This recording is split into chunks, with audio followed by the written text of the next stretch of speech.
لله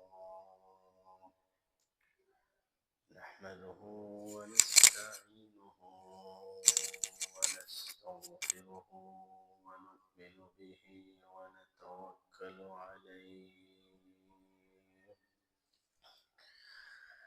ونعوذ بالله من شرور أنفسنا ومن سيئات أعمالنا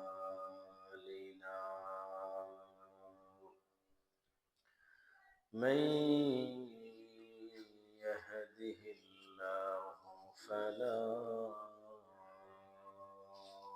مضل له ومن يضلله فلا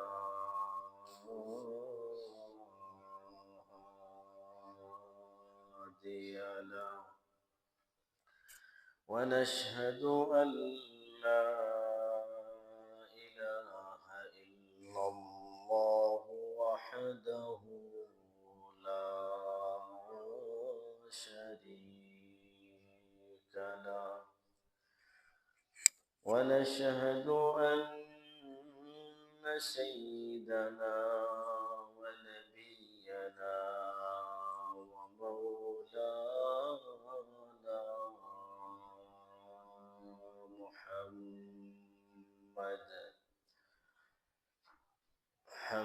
محمدا عبده ورسوله أرسل إلى الناس كافة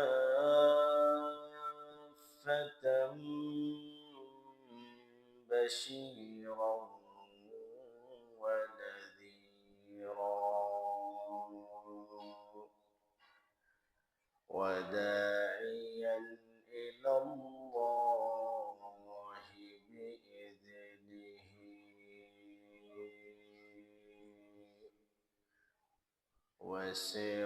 وسراجا منيرا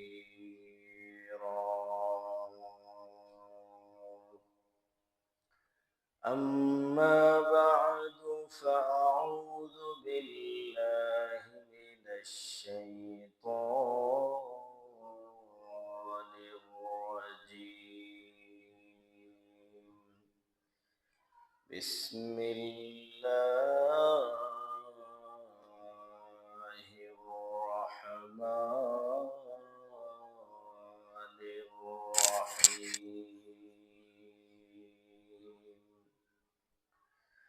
سبحان الذي يسرى بعبده ليلا من المسجد الحرام إلى المسجد الأقصى الذي باركنا حوله لنريه من آياتنا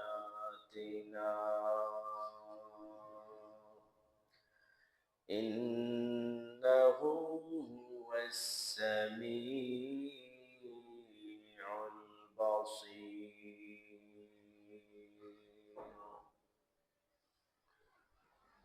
وقال الله تعالى ما زاغ البصر وما طغى لقد رأى من آيات ربه الكبرى وقال الله سبحانه وتعالى في شان حبيبه مخبرا وآمرا إن الله وملائكته يصلون على النبي يا أيها صلوا عليه وسلموا تسليما. اللهم صل على محمد وعلى آل محمد كما صليت على إبراهيم وعلى آل إبراهيم إنك حميد مجيد.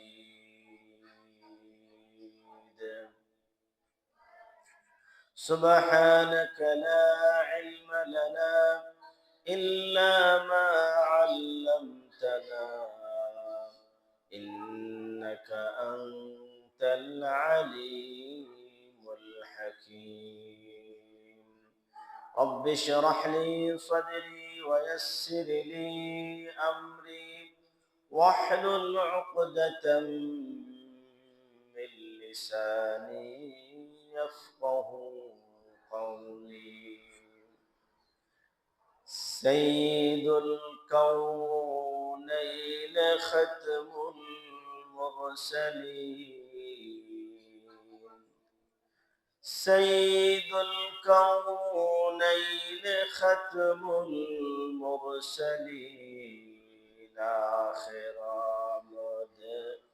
بود فخر الأولين آخر بود فخر الأولين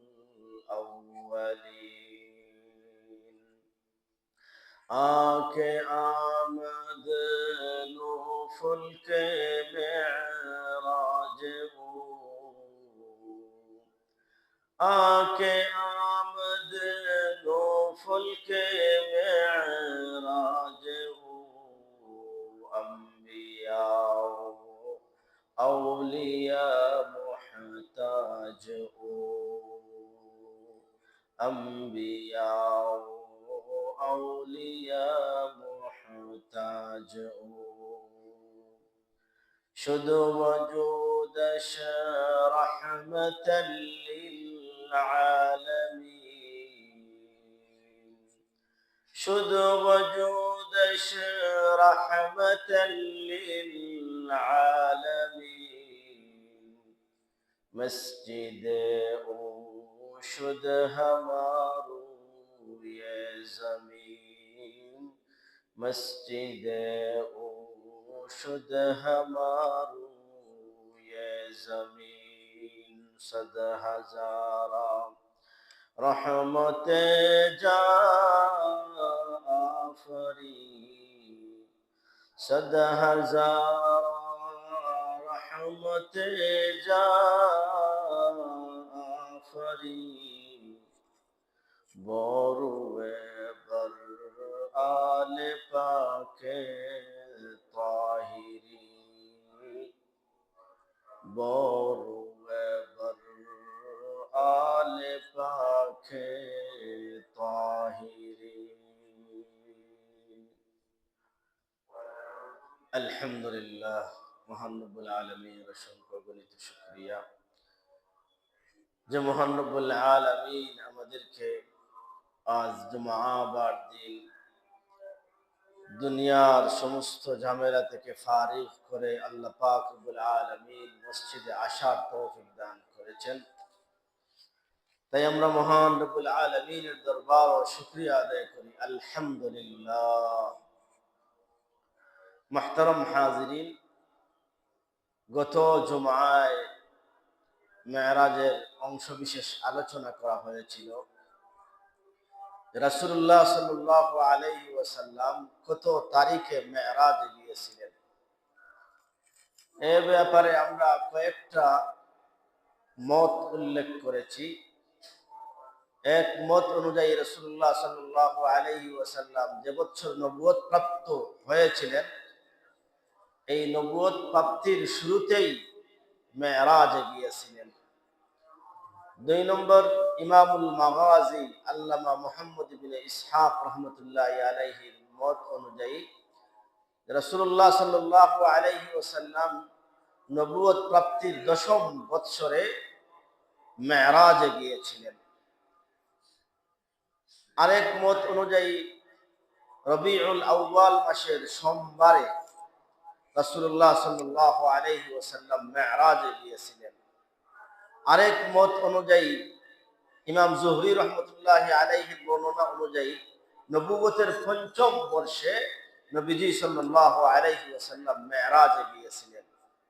আরেক মত অনুযায়ী যে নবীজি সাল্লাল্লাহু আলাইহি ওয়াসাল্লাম হিজরতের 16 মাস আগে হিজরতের 16 মাস আগে জিলকদ মাসে মেরাজে গিয়েছিলেন। আর বিশিষ্ট সাহাবী আব্দুল্লাহ ইবনে আব্বাস রাদিয়াল্লাহু তাআলা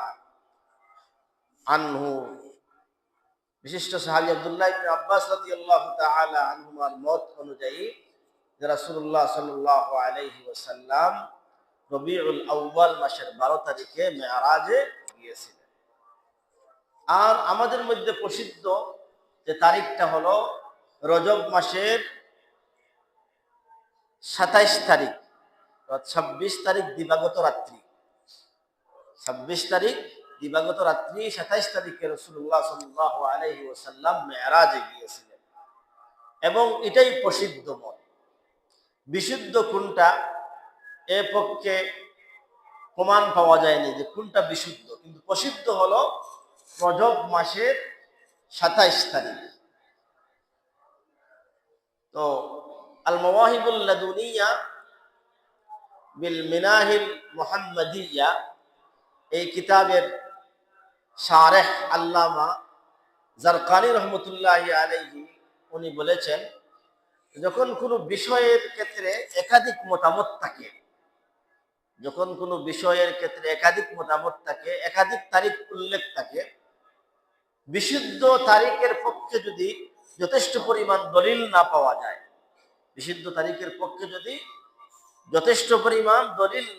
যায়, তাহলে প্রসিদ্ধটাই ধরে নেওয়া উত্তম। এজন্য আমরা জানি সবাই যে রজব মাসের 27 তারিখে নবীজি সাল্লাল্লাহু আলাইহি ওয়াসাল্লাম মেরাজে গিয়েছিলেন। এবং গত সপ্তাহে বলেছি যে রাসূলুল্লাহ সাল্লাল্লাহু আলাইহি ওয়াসাল্লাম মক্কা থেকে বায়তুল মুকাদ্দাস পর্যন্ত এই সফরকে মেরাজ বলা হয়, ইসরা বলা হয়, ইসরা। আর বায়তুল মুকাদ্দাস থেকে উর্দু আকাশ পর্যন্ত যে সফর হয়েছে এটাকে মেরাজ বলা হয়। মক্কা থেকে নিয়ে বায়তুল মুকাদ্দাসের সফরকে বলা হয় ইসরা, আর বায়তুল মুকাদ্দাস থেকে নিয়ে উর্দু জগৎ পর্যন্ত সফরকে কি বলা হয়? মেরাজ বলা হয়। সুবহানাল্লাযী আসরা বিআবদিহি লাইলাম মিনাল মাসজিদিল হারাম ইলাল মাসজিদিল আকসাল্লাযী বারাকনা হাওলাহু লিনুরিয়াহু মিন আয়াতিনা। অতএব ইসরার কথা, অর্থাৎ মক্কা থেকে মদিনা পর্যন্ত, মক্কা থেকে বায়তুল মুকাদ্দাস পর্যন্ত যে রাত্রিকালীন সফর হয়েছে, এই সফরের কথা কুরআনুল কারীমের মধ্যে সূরা বনী ইসরাঈল অথবা সূরা ইসরার মধ্যে আছে। আর বায়তুল মুকাদ্দাস থেকে উর্দু জগৎ পর্যন্ত সফরের ব্যাপারটা সরাসরি কুরআনের মধ্যে নাই, ইশারাতান আছে, সূরা নজমের মধ্যে আছে। মা যাগাল বাসারু ওয়া মা তাগা লাকাদ রাআ মিন আয়াতি রাব্বিহিল কুবরা। ওই আয়াতের মধ্যে ইশারাতান যে বায়তুল মুকাদ্দাস থেকে যে এই উর্দু আকাশ পর্যন্ত যে রাসূলুল্লাহ সাল্লাল্লাহু আলাইহি ওয়াসাল্লাম সফর করেছেন, এর ইশারা ওই সূরা নজমের ওই দুইটা আয়াতের মধ্যে আছে। তো মুহতারাম হাজিরিন, এই মেরাজের ঘটনা কেন সংঘটিত হলো? আল্লাহ পাক রব্বুল আলামিন রাসূলুল্লাহ সাল্লাল্লাহু আলাইহি ওয়াসাল্লামকে কেন মেরাজে নিয়ে গেলেন? নিয়ে যাওয়ার কারণ কি? রাসূলুল্লাহ সাল্লাল্লাহু আলাইহি ওয়াসাল্লাম যখন মক্কা নগরীতে নবুয়ত প্রাপ্ত হওয়ার পরে 10 বছর ইসলামের দাওয়াত দিয়েছেন, এবং এই 10 বছর মক্কি যে 10 বছর, এই 10 বছরে রাসূলুল্লাহ সাল্লাল্লাহু আলাইহি ওয়াসাল্লামকে এমন কোন কষ্ট দেওয়া বাকি থাকে নাই, মানে যে কষ্ট দেওয়া হয় নাই, সব ধরনের কষ্ট রাসূলুল্লাহ সাল্লাল্লাহু আলাইহি ওয়াসাল্লামকে দেওয়া হয়েছে। কাফিররা এমন কোন কষ্টকে বাকি রাখে নাই যে কষ্ট তারা মুহাম্মদকে দেয় নাই। এরকম কষ্ট সহ্য করেছেন মক্কি 10 বছরে। তারপরে ইসলামের সর্বপ্রথম সহযোগী আবু তালিব, খাজা আবু তালিব, উনি ইসলামের প্রথম নুসরত এবং সহযোগিতা করেছিলেন। কাফির হয়ে উনিও ইন্তেকাল করলেন। রাসূলুল্লাহ সাল্লাল্লাহু আলাইহি ওয়াসাল্লামের ইসলাম প্রচারের আরেক সহযোগী রাসূলের প্রিয়তমা খাদিজাতুল কুবরা রাদিয়াল্লাহু তাআলা আনহা, উনিও ইন্তেকাল করলেন একই বছরে। আবু তালিবও ইন্তেকাল করলেন ওই বছরে। রাসূলুল্লাহ সাল্লাল্লাহু আলাইহি ওয়াসাল্লামের প্রিয়তমা স্ত্রী খাদিজাতুল কুবরা রাদিয়াল্লাহু তাআলা আনহাও ইন্তেকাল করলেন। যে বছরকে ঐতিহাসিকদের ভাষায় আমুল হুজুন বলা হয়, অর্থাৎ চিন্তার বছর, যে একসাথে এক বছর এমন দুইজন ব্যক্তি রাসূলের জীবন থেকে বিয়োগ হয়ে গেলেন, যে দুইজন ব্যক্তি ছিলেন রাসূলুল্লাহ সাল্লাল্লাহু আলাইহি ওয়াসাল্লামের ইসলাম প্রচারের সর্বোত্তম সহযোগী। এর অপর দিকে কাফিরদের যাতনা, কাফিরদের দেওয়া কষ্ট, এরপরে শিয়াবে আবি তালিবের মধ্যে বন্দী।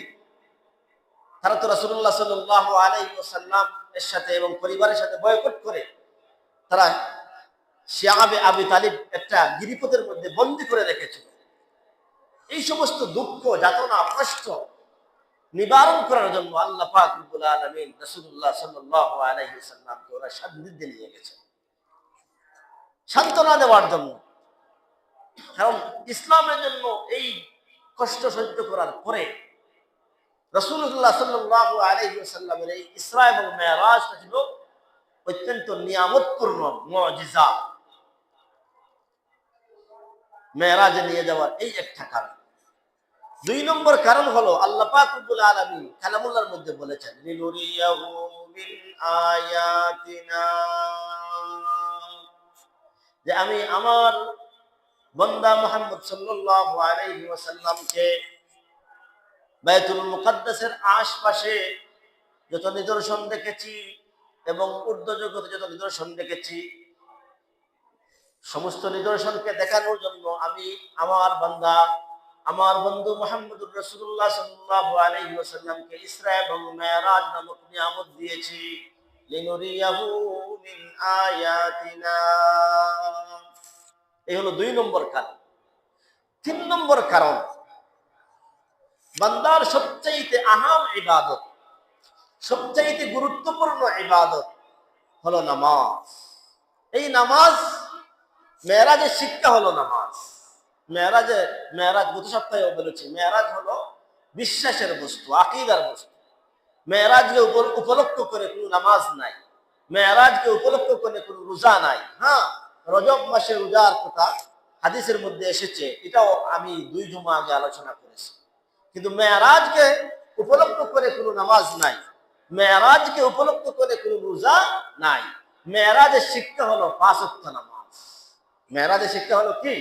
5 ওয়াক্ত। যে 5 ওয়াক্ত নামাজকে আল্লাহ পাক রব্বুল আলামিন কোনো মাধ্যম ছাড়া সরাসরি আল্লাহ রাসূলুল্লাহ সাল্লাল্লাহু আলাইহি ওয়াসাল্লামকে ঊর্ধ্ব জগতে নিয়ে সরাসরি হাদিয়া করেছেন। সরাসরি কি করেছেন?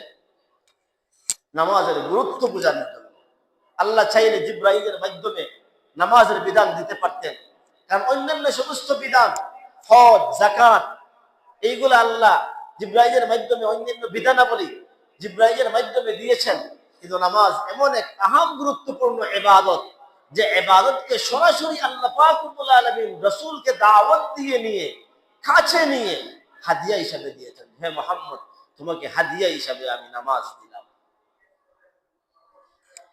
এই নামাজ গুরুত্বপূর্ণ ইবাদত, এটা বোঝানোর জন্য আল্লাহ পাক রব্বুল আলামিন রাসূলকে মেরাজে নিয়ে এটা হাদিয়া হিসেবে দিয়েছেন। এজন্য তো বলা হয়েছে আউয়ালু মা يحاسب به العبد يوم القيامة الصلاة যে কিয়ামতের দিন সর্বপ্রথম নামাজের হিসাব নেওয়া হবে। তো রাসূলুল্লাহ সাল্লাল্লাহু আলাইহি ওয়াসাল্লাম যে বাহনে করে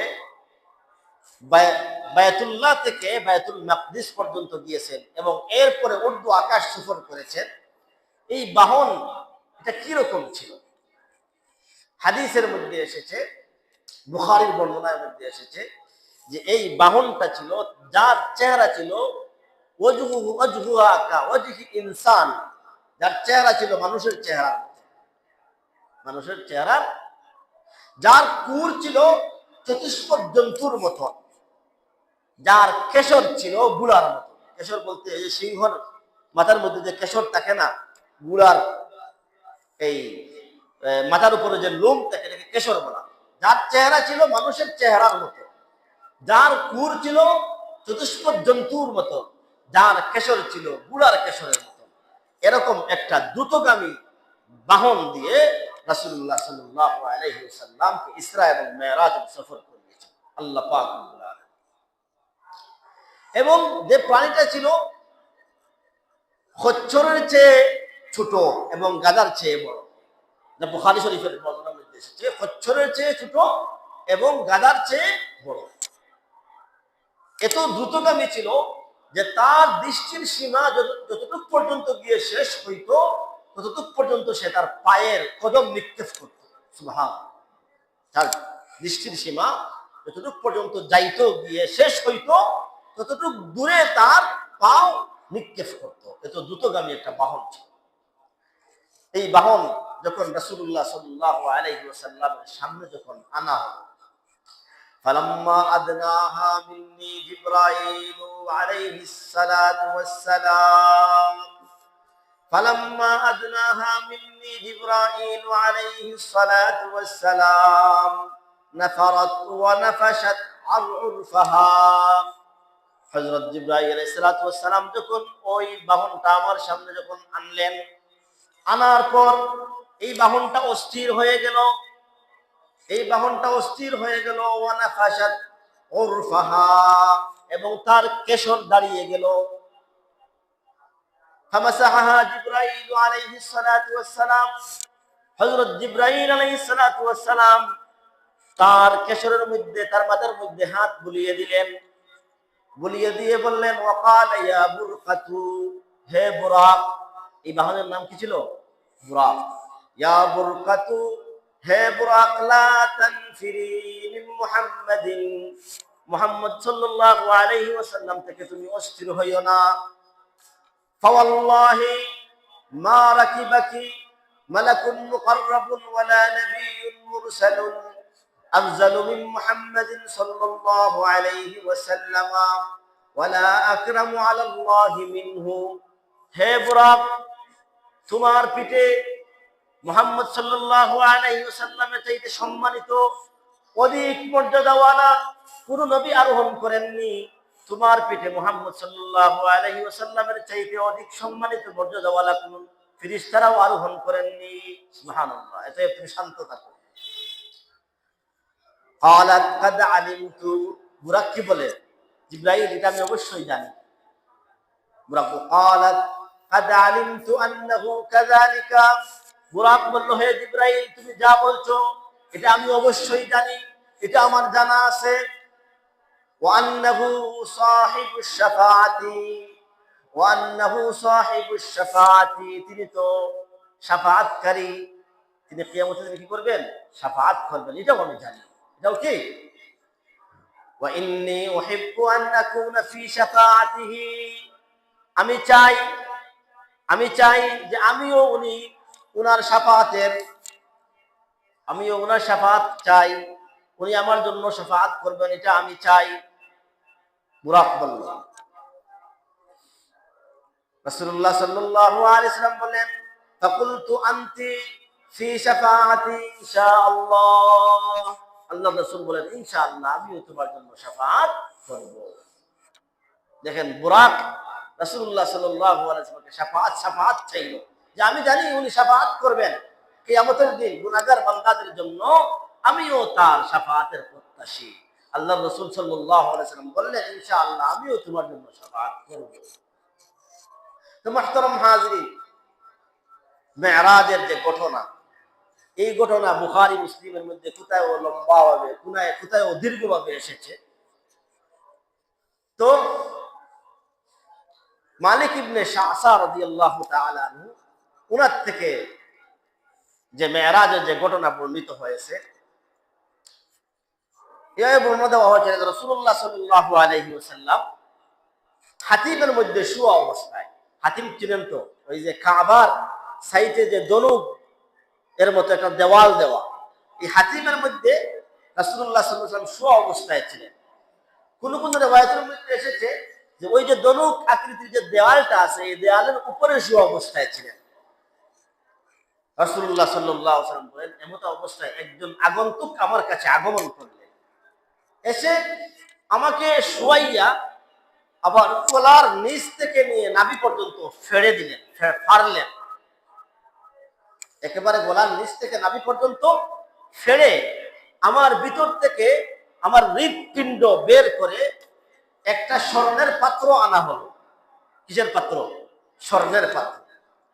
ওই স্বর্ণের পাত্র ছিল ঈমানে পরিপূর্ণ। সুবহানাল্লাহ। কি ছিল? ঈমানে পরিপূর্ণ। আমার হৃৎপিণ্ডকে বের করে ওই আগন্তুককারী ফেরেশতা ওই পাত্রের মধ্যে, স্বর্ণের পাত্রের মধ্যে আমার হৃৎপিণ্ডকে দ্রৌত করে ওইটাকে আগের জায়গায় স্থাপন করে দিয়ে এটাকে আবার আগের মতো ঠিক করে দিলেন। এরপরে আমার সামনে একটা সাদা বাহন নিয়ে আনা হলো, যেটা আলোচনা ইতিপূর্বে গেল। এই বুরাক নামীয় একটা সাদা বাহন আমার সামনে নিয়ে আনা হলো। আনার পরে আমি এটাতে আরোহণ করলাম। আমার সাথে হযরত জিবরাইল আলাইহিস সালাতু ওয়াস সালাম রওনা দিলাম বাইতুল মুকাদ্দাসের উদ্দেশ্যে। রওনা দেওয়ার পর রাস্তার মধ্যে, এটা কিন্তু এই রিওয়ায়াতের মধ্যে নাই, মালিক ইবনে শাসা রাদিয়াল্লাহু তাআলা আনহু রিওয়ায়াতের মধ্যে এই কথাটা নাই, এটা ইবনে কাসিরের মধ্যে আছে। রাস্তার মধ্যে আমার সাথে একজন বুড়ি মহিলা সাক্ষাৎ হলো। বুড়ি মহিলা, সে আমাকে ডাকতেছে। ফাইদা হুয়া বিআজুজিন আলা জানিবিত তারিক, রাস্তার এক পাশে একজন বুড়ি মহিলা। ফাকালা মা হাযিহি ইয়া জিবরাইল, আমি জিবরাইলকে বললাম, হে জিবরাইল, এই যে দেখতেছি রাস্তার পাশে একজন বুড়ি মহিলা, সে কে? জিবরাইল আমাকে বললেন, হে মুহাম্মদ সাল্লাল্লাহু আলাইহি ওয়াসাল্লাম, সিরিয়া মুহাম্মদ, আপনি সামনে চলুন, আপনি সামনে চলুন। সামনে চলার পর রাস্তার অপর পাশে আমি আরেকজন বুড়া মানুষকে দেখতে পাইলাম। আমি জিবরাইলকে জিজ্ঞাসা করলাম, জিবরাইল, উনি কে? জিবরাইল বললেন, ইয়া মুহাম্মদ, সিরিয়া মুহাম্মদ, আপনি চলতে থাকুন, এদিকে আপনি বুককেফ করিয়েন না, আপনি চলেন। সামনে যাওয়ার পর আরেকজন লোককে আমি পাইলাম, উনি আমাকে সালাম দিলেন, আসসালামু আলাইকা ইয়া আউয়ালু, আসসালামু আলাইকা ইয়া আখিরু, আসসালামু আলাইকা ইয়া হাশিরু বলে আমাকে সালাম দিলেন। জিবরাইল বললেন, মুহাম্মদ, হে মুহাম্মদ, আপনি ওনার সালামের উত্তর দেন। আমি সালামের উত্তর দিলাম। আরেকটু সামনে যাওয়ার পর আরেকজন ব্যক্তিকে পাইলাম, উনিও আমাকে এরকম আসসালামু আলাইকা ইয়া আউয়ালু, আসসালামু আলাইকা ইয়া আখিরু, আসসালামু আলাইকা ইয়া হাশিরু বলে সম্বোধন করে সালাম দিলেন। জিবরাইল বললেন, আপনি সালামের উত্তর দেন। আমি সালামের উত্তর দিলাম। 3 নম্বরে আরেকজন ব্যক্তিকে এরকম পাইলাম, উনিও আমাকে এরকম সম্বোধন করে সালাম দিলেন। আমি সালামের উত্তর দিলাম। সালামের কি দিলাম? উত্তর দিলাম। এরপর আমি চলে গেলাম বাইতুল মুকাদ্দাস। সেখানে গিয়ে আম্বিয়ায়ে কেরামরা বাইতুল মুকাদ্দাসের যে আংটার মধ্যে ওনাদের বাহনকে বাঁধতেন, আমিও আমার ওই বুরাক নামীয় বাহনকে ওই আংটির মধ্যে বাঁধলাম। বাঁধার পর আম্বিয়ায়ে কেরাম যেখানে পা দিয়ে চলাফেরা করতেন, আমিও সেখানে পা দিয়ে চলাফেরা করতাম। সমস্ত আম্বিয়ায়ে কেরামকে এখানে জমা করা হলো। আমি এদেরকে নিয়ে 2 রাকাত নামাজ আদায় করলাম। অর্থাৎ আমার ইমামতিতে সমস্ত আম্বিয়ায়ে কেরামদেরকে নিয়ে আমি বাইতুল মুকাদ্দাসের মধ্যে 2 রাকাত নামাজ আদায় করলাম। এজন্য আমাদের নবীকে বলা হয় ইমামুল মুরসালিন, ইমামুল, সমস্ত রাসূলদের ইমাম। আল্লাহ পাক রব্বুল আলামিন বাইতুল মুকাদ্দাসে ওই মেরাজের যাত্রার পথে একত্রিত করে দিয়েছেন, আর রাসূলুল্লাহ সাল্লাল্লাহু আলাইহি ওয়াসাল্লাম সমস্ত আম্বিয়া কেরামদের ইমামতি করেছেন। এজন্য উনি ইমামুল মুরসালিন। তো সেখানে 2 রাকাত নামাজ আদায় করার পর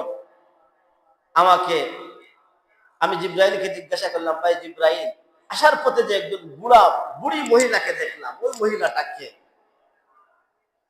বললেন, ইয়া রাসূলুল্লাহ, এটা হলো দুনিয়া। এটা হলো কি?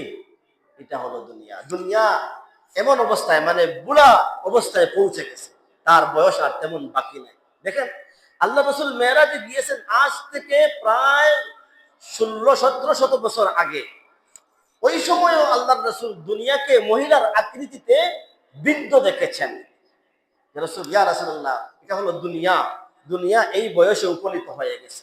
আরেকটা বিষয়, কেন আল্লাহ পাক রব্বুল আলামিন রাসূলুল্লাহ সাল্লাল্লাহু আলাইহি ওয়াসাল্লামকে দুনিয়াকে মহিলার আকৃতিতে দেখিয়েছেন, মহিলার কি, পুরুষের আকৃতিতে নয়। তাহলে বোঝা গেল দুনিয়ার মধ্যে যত ফিতনা হবে, সব ফিতনার অধিকাংশ, বেশি অংশে ফিতনা মহিলাদের দ্বারা সংগঠিত হবে। এটা ইশারা। দুনিয়ার মধ্যে যত ফিতনা হবে, যত ব্যভিচার হবে, যত খারাপ অবস্থা সৃষ্টি হবে, এর অধিকাংশ কাদের দ্বারা হবে? মহিলাদের দ্বারা হবে। এজন্য আল্লাহ পাক রব্বুল আলামিন রাসূলুল্লাহ সাল্লাল্লাহু আলাইহি সাল্লামকে দুনিয়াকে মহিলার আকৃতিতে দেখিয়েছেন।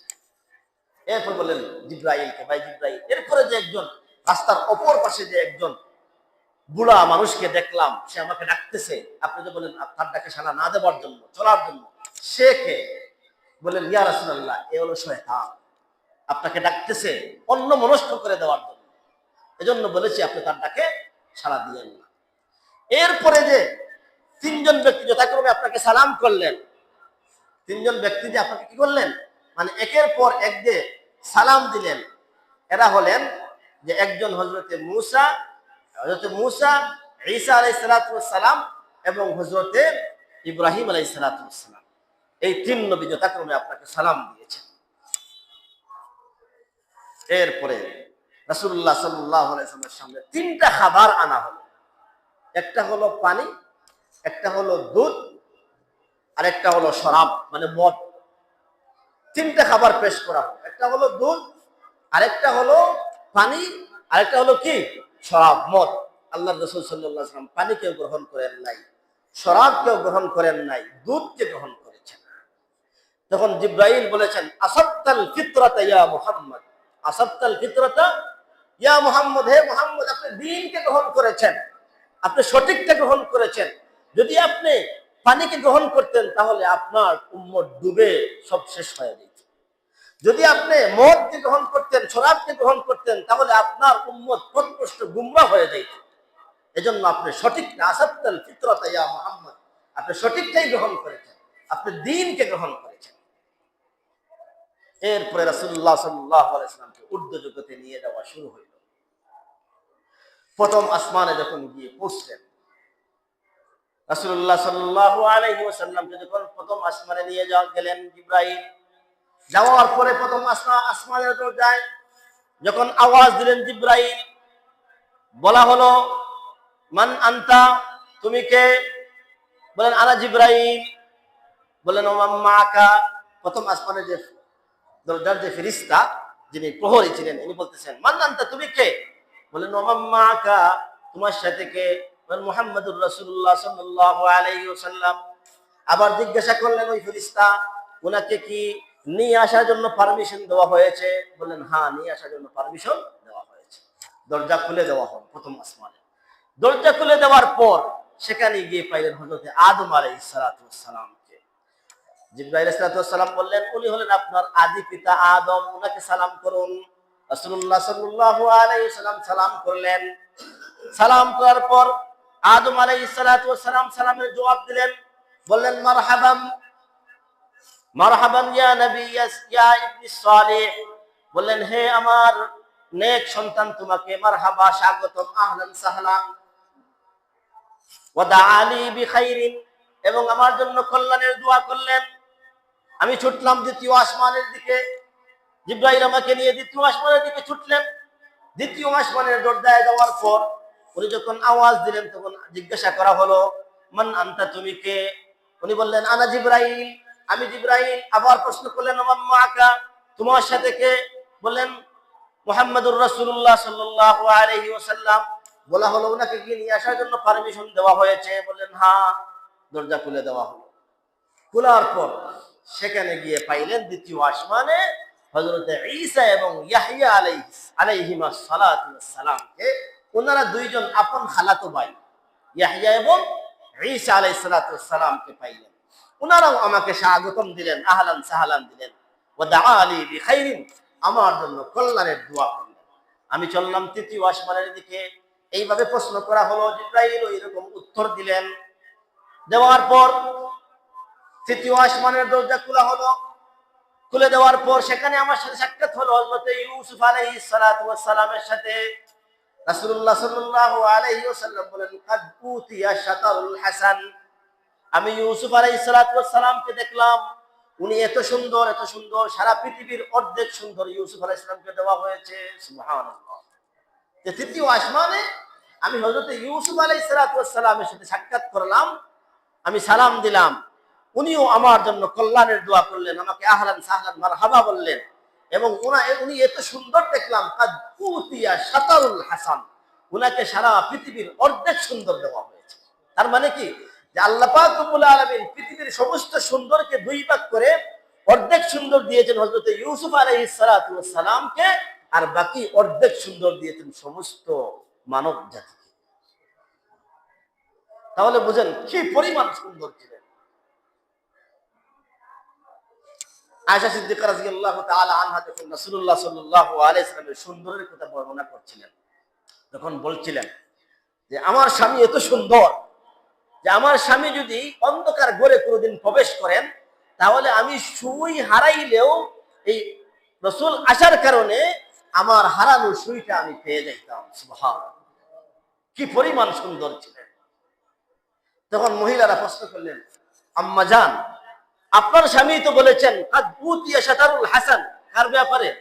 হযরত ইউসুফ আলাইহিস সালাতু ওয়াস সালামের ব্যাপারে। তাহলে নবীজি এত সুন্দর কিভাবে হইলেন? কথার মধ্যে তো আবার তাআরুজ লেগে যায়, বিপরীত মুখী দুইটা কথা হয়ে যায়। বলেন, তোমরা বুঝো নাই, আমার স্বামী মুহাম্মদকে যে সুন্দর দেওয়া হয়েছিল, তার সুন্দরের মধ্যে জামাল সুন্দর, একটা হলো হাসান সুন্দর, এটা হলো জামাল সুন্দর। একটা হলো হাসান সুন্দর, আর একটা হলো কি, জামাল সুন্দর। হাসান সুন্দরকে দুই ভাগ করে আল্লাহ পাক রব্বুল আলামিন অর্ধেক দিয়েছেন হযরত ইউসুফ আলাইহিস সালাতু ওয়াস সালামকে, আর বাকি অর্ধেক দিয়েছেন মানব জাতিকে।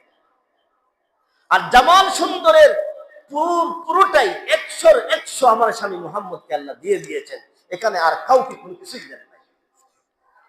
জামাল সুন্দরের সারা দিয়েছেন আমার স্বামী মুহাম্মদকে, আর হাসান সুন্দরকে অর্ধেক করে দিয়েছেন হযরত ইউসুফ আলাইহিস সালাম। আজ উতিয়া শাতারুল হাসান। এরপর আমাকে নিয়ে যাওয়া হলো চতুর্থ আসমানের দিকে। সেখানে এরকম সওয়াল জবাব হলো, দরজা খুলে দেওয়া হলো। আমি সেখানে গিয়ে দেখতে পাইলাম হযরত ইদ্রিস আলাইহিস সালাতু ওয়াস সালামকে। উনিও আমাকে আহলান সাহলান মারহাবা বললেন। আহলান সাহলান কি করলেন? মারহাবা বললেন এবং আমার জন্য কল্যাণের দোয়া করলেন। এরপরে আমি রওনা দিলাম পঞ্চম আসমানের দিকে। সেখানেও এরকম প্রশ্ন উত্তর করার পরে পঞ্চম আসমানের দরজাকে খুলে দেওয়া হলো। সেখানে গিয়ে আমি পাইলাম হযরতে হারুন আলাইহিস সালাতু ওয়াস সালামকে। উনিও আমার জন্য মারহাবা আহলান সাহলান দিলেন এবং কল্যাণের দোয়া করলেন। ষষ্ঠ আসমানের দিকে ছুটলাম। সেখানেও এরকম প্রশ্ন উত্তর করে আসমানের দরজা খুলে দেওয়া হলো। খোলার পরে সেখানে আমি পাইলাম হযরতে মূসা আলাইহিস সালাতু ওয়াস সালামকে। উনিও আমার জন্য কল্যাণের দোয়া করলেন, আমাকে আহলান সাহলান মারহাবা দিলেন। সপ্তম আসমানের দিকে যখন আমাকে নিয়ে যাওয়া হলো, সেখানে এরকম প্রশ্ন উত্তরের পরে সপ্তম আসমানের দরজাকে খুলে দেওয়া হলো। সেখানে গিয়ে পাইলাম আমাদের জাতির পিতা হযরতে ইব্রাহিম আলাইহিস সালাতু ওয়াস সালামকে। হে আমার উম্মত, আমি আমার পিতা ইব্রাহিমকে তোমাদের এই সাথী বলে আল্লাহ রাসূল ওনার দিকে ইঙ্গিত করতেছেন, তোমাদের এই সাথী মুহাম্মদের মতো আমি দেখতে পেয়েছি। অর্থাৎ ইব্রাহিমের শরীরে আর আমার শরীরে প্রায় মিল আমি অবশ্য দেখতে পেয়েছি। কে?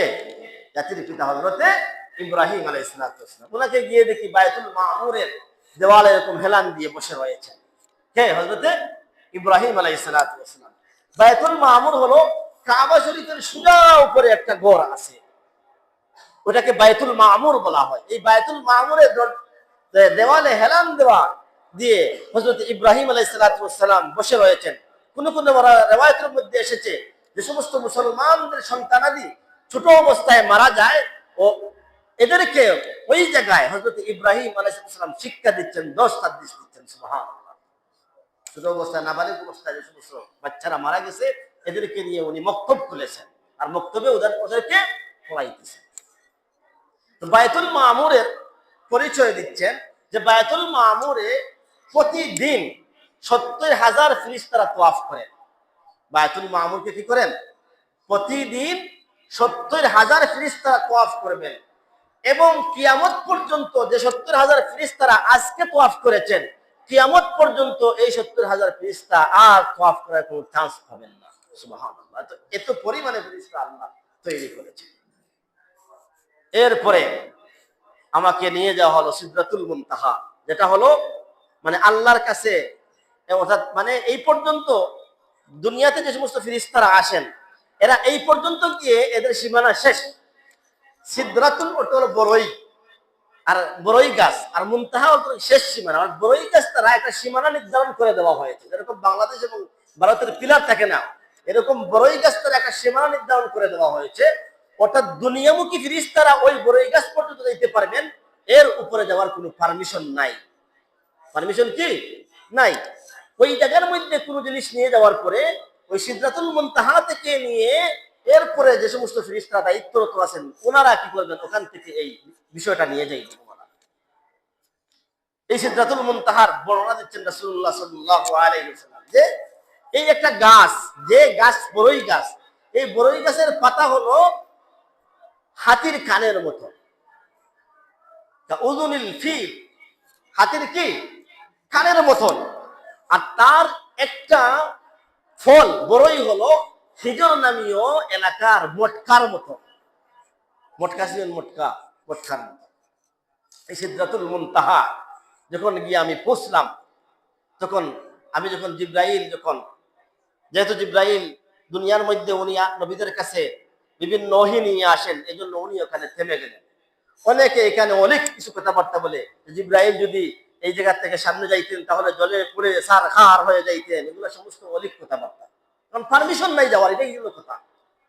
এই জন্য যখন আল্লাহ পাক রব্বুল আলামিনের সামনে যখন গেলেন, রাসূলের সাথে আল্লাহ সাক্ষাৎ হয়েছে কি হয় নাই, সরাসরি দেখা হয়েছে কি হয় নাই, এটা এখন আলোচনা করার সময় নাই, সামনে ইনশাআল্লাহ আলোচনা হবে। যখন আল্লাহ পাক রব্বুল আলামিনের কাছাকাছি চলে গেলেন, যাওয়ার পর আল্লাহর রাসূল সাল্লাল্লাহু আলাইহি সাল্লাম বললেন, আত-তাহিয়াতু লিল্লাহি ওয়াস-সালাওয়াতু ওয়াত-তাইয়্যিবাত।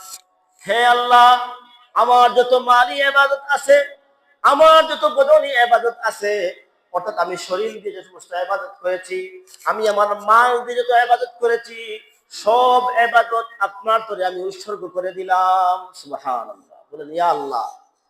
কারণ বন্ধুর বাড়ি বন্ধু গেলে কোনো কিছু নিয়ে যাইতে হয় না, এটাও সুন্নত। এটাও কি আল্লাহর রাসূল নিয়ে গেলেন, মালি এবং বদনি ইবাদত আল্লাহর কাছে উৎসর্গ করে দিলেন। যে আল্লাহ, এই পর্যন্ত আমি যত মাল দিয়ে ইবাদত করেছি, আমার শরীর দিয়ে এই পর্যন্ত যত ইবাদত করেছি, সব ইবাদত আপনার তরে উৎসর্গ করলাম।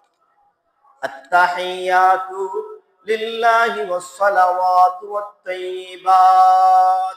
আসসালামু আলাইকা আইয়ুহান নবী ওয়া রাহমাতুল্লাহি ওয়া বারাকাতুহু। আল্লাহ পাক রব্বুল আলামিন উত্তর দিলেন, হে নবী, আপনার প্রতি শান্তি বর্ষিত হোক। কি হোক? আসসালামু আলাইকা আইয়ুহান নবী। এখান থেকে নবীকে ডাক দেওয়ারও আদব শিক্ষা দেওয়া হয়েছে। আগে সালাম, পরে কালাম।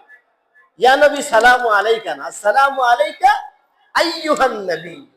আল্লাহ আগে সালাম দিয়েছেন, পরে বলেছেন আইয়ুহান নবী। হে নবী, আপনার প্রতি শান্তি বর্ষিত হোক। আসসালামু আলাইকা আইয়ুহান নবী ওয়া রাহমাতুল্লাহি ওয়া বারাকাতুহু, এবং রহমত বর্ষিত হোক, বরকত বর্ষিত হোক। আল্লাহ রাসূল দেখেন সেখানে গিয়ে উম্মতের কথা বলেন নাই, যখন দেখলেন আল্লাহ তো আমাকে সালাম, রহমত, বরকত সব দিয়ে দিচ্ছেন, আমার উম্মতের কথা তো আর বললেন না, রাসূল যুক্ত করে দিলেন, আসসালামু আলাইনা ওয়া আলা ইবাদিল্লাহিস সালিহিন।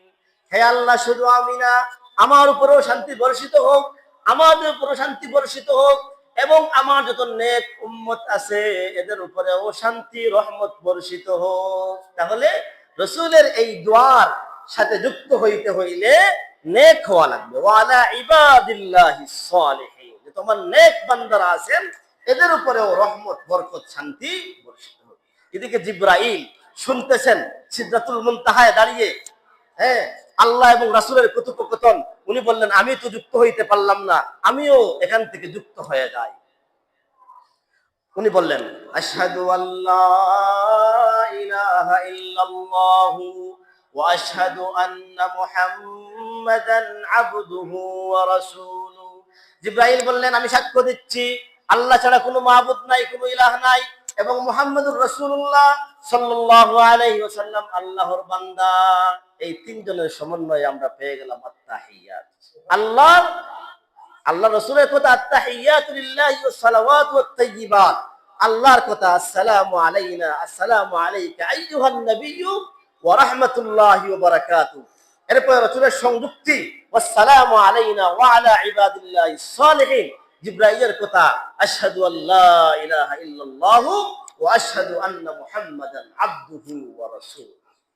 এই তিনজনের কথার সমন্বয়ে আমরা আত-তাহিয়াতু পেলাম। এজন্য নামাজ এত গুরুত্বপূর্ণ ইবাদত। as-সালাতু মি'রাজুল মুমিনিন, এমনি থেকে বলা হয় না, রাসূলের মি'রাজ হয়েছে আল্লাহর কাছে গিয়ে, আর নামাজ হলো মুমিনের মি'রাজ। ইযা হাসাবাহু আমরুন বাদারা ইলা সালাহ, আল্লাহ রাসূল যখনই কোনো সমস্যার সম্মুখীন হইতেন তখন নামাজে দাঁড়িয়ে যাইতেন, কারণ নামাজ হলো সমস্ত সমস্যার সমাধান। মি'রাজের শিক্ষা হলো নামাজ, 5 ওয়াক্ত নামাজ। যে ব্যক্তি 5 ওয়াক্ত নামাজ পড়বে সেই মেরাজের শিক্ষাকে লালন করেছে, আর যে ব্যক্তি 5 ওয়াক্ত নামাজ পড়বে না, মেরাজ আসলে রোজা রাখে আর নামাজ পড়ে, বুয়া বুয়া বুয়া একবারে। মেরাজের শিক্ষা হলো কি? 5 ওয়াক্ত নামাজ 5 টাইমে আদায় করা, আর কোন মেরাজে এবং আকীদা বিশ্বাস রাখা যে রাসূল মেরাজে দিয়েছেন, এটা মনে প্রাণে বিশ্বাস করা, এটাই হলো মেরাজের শিক্ষা। এছাড়া মেরাজের আর কোনো ইবাদত নাই। মুহতারাম হাজিরিন, আল্লাহ পাক রব্বুল আলামিন, আলোচনা অনেক কিন্তু রয়ে গেছে, ধারাবাহিক ইনশাআল্লাহ হবে। আল্লাহ পাক রব্বুল আলামিন মেরাজের শিক্ষাকে লালন করে আমাদেরকে আমল করার তৌফিক দান করুন।